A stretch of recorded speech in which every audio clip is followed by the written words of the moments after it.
என்ன சார் நான் தப்பொன்னும் பண்ணலையே. പാണ്ഡ്യൻ അത് തന്നെയല്ലടാ നിന്റെ പേര്? ஆமா சார். അന്ന് നീ എന്റെ വീട്ടിൽ കുറച്ച് പണമായിട്ട് വന്നിരുന്നില്ലേ? ஆமா சார். അത് കുഴൽപ്പണമായിരുന്നോടാ? தெரியாது சார். സെൻട്രൽ ജയിലിൽ ഇരുന്ന് പരമശിവத்துக்காகத்தா நான் அங்க வந்தது. പരമശിവத்துക്കായോ? ஆமா சார். പരമശിവൻ ഏട്ടൻ തമ്മിൽ എന്താണ് ബന്ധം? தெரியாது சார். அதுக்கு மேல எனக்கு ஒன்றும் தெரியாது. ഏത് ജയിലാടാ പരമശിവൻ കിടന്നത്? Thiruvananthapuram central jail.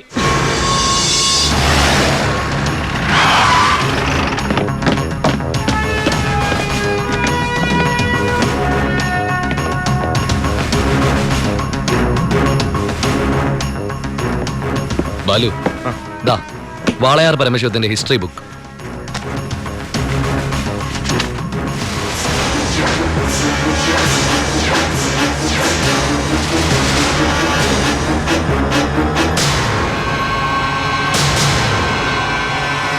എടാ, ഈ ഷെയ്ഖുമാരെന്നൊക്കെ പറഞ്ഞ രാജാക്കന്മാരെ പോലെയല്ലേ? പലതരത്തിലുള്ള ഷെയ്ഖുമാരുണ്ട്. ദുബായ് ഷെയ്ഖ്, ഷാർജ ഷെയ്ഖ്. ഈ ഷാർജ ഷെയ്ഖ് ഷാർജയിൽ മാത്രമേ കാണുള്ളൂ. പിന്നെ മിൽക്ക് ഷെയ്ഖ്.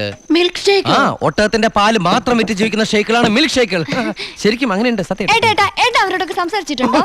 എനിക്ക് ഇതിനല്ലേ പണി. അറബി സംസാരിക്കും. പിന്നെ അറബി സംസാരിക്കാതിരിക്കുവോ? എല്ലാവരും ഊമയെ കഴിഞ്ഞ രാജ്യത്ത്. അല്ല ഏട്ടാ, ഏട്ടൻ അറബി സംസാരിക്കോന്ന്. ഞാൻ ചെന്ന സമയത്ത് കുറച്ച് കഷ്ടപ്പെട്ടു. പിന്നെ ഞാനൊരു സൂത്രം മനസ്സിലാക്കി. ഞാൻ എന്താ ചെയ്തെന്നറിയോ? നല്ല ചൂടുള്ള പുഴുങ്ങിയ മുട്ട ഉരുളക്കിഴങ്ങൊക്കെ എടുത്ത് വായിലിട്ടിട്ട് മലയാളത്തിൽ സംസാരിക്കും. സംഭവം അറബിക്ക് മനസ്സിലാവുകയും ചെയ്യും, എന്റെ കാര്യം നടക്കുകയും ചെയ്യും. ഞാൻ എന്നെ കൊണ്ട് തോറ്റു. എനിക്ക് വയ്യാട്ടോ. നീ കേട്ടോടാ ഇവന്റെ ഓരോ ദുബായ് തമാശ. ഇനിയുണ്ട് കൊറേ. അമ്മ വേഗം ഭക്ഷണം എടുത്തു വെക്ക്. ഇന്ന് വയറ് നിറച്ച് കഴിച്ചിട്ട് സുഖമായിട്ടൊന്ന് ഉറങ്ങണം. കുറെ നാളായിട്ട് ഊണ് ഉറക്കവും ഇല്ലാതെ ആ പരമശിവത്തെ പിടിക്കാൻ നടക്കുകയില്ലായിരുന്നു. എന്നിട്ടാളെ കിട്ടിയോട്ടാ? ഫുൾ ഡീറ്റെയിൽസ് കിട്ടി. വാളയാർ പരമശിവം, ഫാദർ നിൽ, മദർ നിൽ, native place Palakkad border.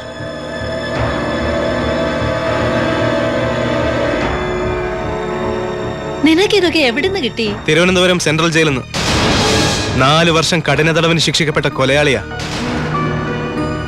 Jail റെക്കോർഡ്സിൽ photo സഹിതമുണ്ട്. നീ പോയി കുളിച്ചിട്ട് വാ, ഞാൻ ആഹാരം എടുത്തു വെക്കാം.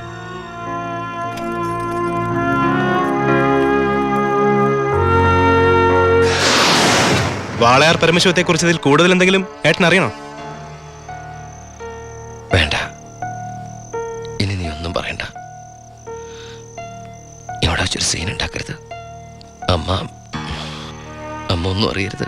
എന്തിനായിരുന്നു ഇതൊക്കെ? ഞങ്ങളുടെയൊക്കെ മുമ്പിലും സാഹചര്യങ്ങൾ അങ്ങനെ. ഇതൊക്കെ എല്ലാ ക്രിമിനൽസിന്റെ ന്യായീകരണങ്ങളാ. ബാലു, ഈ യൂണിഫോമിന്റെ മുന്നിൽ ഏട്ടനിയൻ ബന്ധമില്ല. സറണ്ടർ ആകണം. എന്തിന്? സ്പിരിറ്റ് എടുത്തേനോ? എന്താ തെളിവ്? അതല്ല, ചിന്നാടൻ ബാബുവിനെ കുത്തിക്കൊല്ലാൻ ശ്രമിച്ച കേസിന്. ഓ, വാറണ്ടുണ്ട്. ഞാൻ നാളെ രാവിലെ സ്റ്റേഷനിൽ വരാം. എന്നെ വിശ്വസിക്കേ. നാളെ രാവിലെ കൃത്യം 10 മണിക്ക് ഞാൻ സ്റ്റേഷനിലെത്താം. പ്ലീസ്.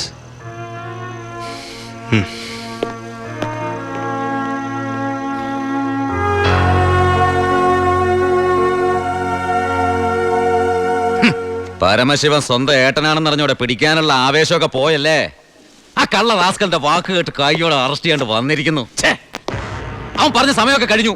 എടോ, താൻ ഇത്രയ്ക്ക് മണ്ടനായി പോയല്ലോ. ഇത്രയും വലിയൊരു ക്രിമിനൽ പോലീസിന് മുമ്പിൽ തലവെച്ച് കൊടുക്കും തോന്നുന്നുണ്ടോ എനിക്ക്? യൂസ്ലെസ്. തൊപ്പി ഒരു കളഞ്ഞിട്ട് ഇറങ്ങി പോടോ. May I come in, sir? Sharp 10 o'clock. സർക്കാർ ക്ലോക്ക് 10 മിനിറ്റ് ഫാസ്റ്റ് ആണല്ലോ. SP സാറിന് ഞാൻ ഇവിടെ പ്രതീക്ഷിച്ചില്ല കേട്ടോ. വലിയ ക്രിമിനൽസിനെയൊക്കെ കൈകാര്യം ചെയ്യുമ്പോൾ മിനിമം SP റാങ്കിലുള്ളവരെങ്കിലും വരേണ്ടി വരുമല്ലോ. എൻ്റെ ഒരു ചെറിയ കുത്തേസല്ലേ സാറേ, ജാമ്യം കിട്ടും. സ്വയരക്ഷയ്ക്ക് വേണ്ടി തടഞ്ഞപ്പോഴുണ്ടായ ഒരു കയ്യബദ്ധം, അതാണ് ലോ പോയിന്റ്. അഡ്വക്കേറ്റ് ഇപ്പോൾ വരും. അതുവരെ ഞാൻ അകത്ത് കിടക്കണോ സാറേ, അതോ പുറത്തിരിക്കണോ? അപ്പൊ കുറച്ചു നേരം എനിക്ക് നിന്നെ കൈകാര്യം ചെയ്യാൻ കിട്ടുമല്ലേ? 5 മിനിറ്റ് മതിടാ എനിക്ക് നിന്നെ കൊണ്ട് ചോര തുപ്പിക്കാൻ.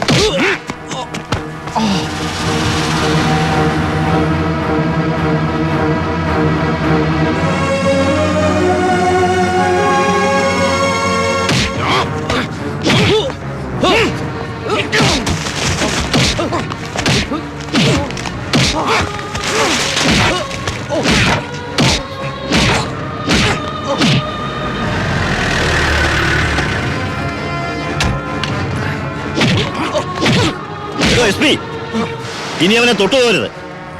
പരമശിവത്തിന് കോടതി ജാമ്യം അനുവദിച്ചിട്ടുണ്ട്. ഇതാ ജാമ്യം അനുവദിച്ചിട്ടുള്ള പേപ്പർ. ഇനി ഞാൻ വിട്ടാരോ?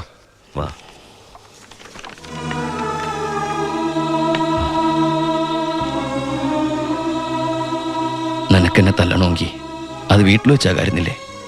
നീ തല്ല എനിക്ക് വേനിക്കില്ലടാ. ഇതിപ്പോ SP സാറിനെ കൊണ്ട് കൊള്ളാം, SI SP യെ കൊണ്ട് തല്ലിക്കുക. ഇവൻ മിടുക്കനാണ് ബായ്, മിടുക്കൻ. ഇവന്റെ അനിയനാണെന്നുള്ള ഒറ്റ കാരണം കൊണ്ടാണ് നീ ഇപ്പൊ ഇങ്ങനെ നീണ്ടു തുറന്നു നിൽക്കുന്നത്.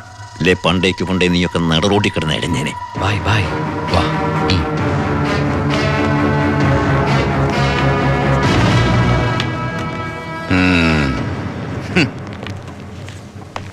സാറേ, സാറിന്റെ ആ കയ്യിലെ മോതിരത്തിന്റെ പവറ് എന്റെ മനസ്സിലുണ്ട് കേട്ടാ. വരട്ടെ സാറേ.